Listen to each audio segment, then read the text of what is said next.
السلام عليكم ورحمة الله تعالى وبركاته. وأنا ونكسن دلهانتين بوامر كلا يحمنتيني wargelisyada waxay qoraan oo toddobaadkii hal mar ka dheehataan shashada telefishinka National TV. Barnaamijka waxay idin daadisaa anigoo ah Idmaan Muuse.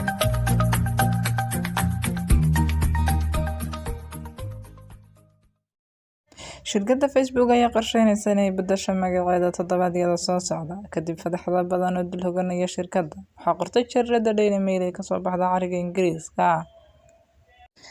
Beddelidda magaca shirkadda ayaa ka fogeyn kara fadeexadaha hadda jira. Shaqaale hore oo ka tirsanaa shirkadda France hoggaan ayaa sii daayay dukumeentiyo soo jeedinaya in Facebook uu yahay caqabadka ka dhalan kara kor u qaadista algorithm-ka shirkadda ayaa sidoo kale lagu eedeeyay inay kor u qaadayso wararka been abuurka. madaxa fulinta ee shirkadda ayaa qorsheynaya inuu ku muujiyo magaca cusub ee shirkadda sanadlaha ah kaasoo qabsoomaya 28 Oktoobar, laakiin waxaa la soo bandhigi karaa goor hore. Shirkaddan ayaa sidoo kale leh aaladaha Instagram iyo WhatsApp.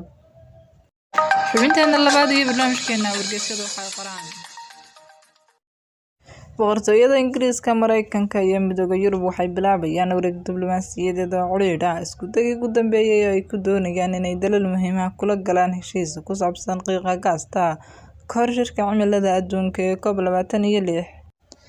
wadahadallada waxaa la qorsheeyay wakiil ka socda Shiinaha kadib markii su'aalo la iska weydiiyay in madaxweynaha Shiinaha Xi Jinping uu si shakhsi ah uga qayb gali doono shirka COP26 iyo sidoo kale kuwa ku jira G20 aan weli soo saarin qorshayaal ku saabsan dhimista qiiqa ka hor shirka kaasoo ka furmi doona Talyaaniga 31 Oktoobar.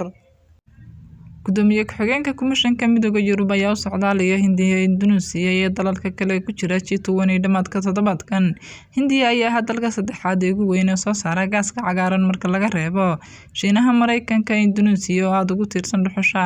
John Kerry oo ah ergeyga Mareykanka oo qaabilsan cimilada ayaa sidoo kale la kulmay wakiilada dalalka ku jira G20 sida Shiinaha, Sacuudi Carabiya iyo Mexico. hogaamiyayaasha G20 ayaa lagu wadaa inay ku kulmaan Talyaaniga maalmo ka hor shirka cimilada adduunka ee COP26. wadamada G20 ayaa mas'uul ka ah 80% qiiqa adduunka, waxaa qortay jaridda Guardian. intaas waxaan ku soo afmeerayay xubinteena wargeysyada. Idin la socodsiinaya anigoo ah Idmaan Muuse. Tan iyo intaan dib u kulmi doona amaano. La kulanti dambe oo xiiso leh.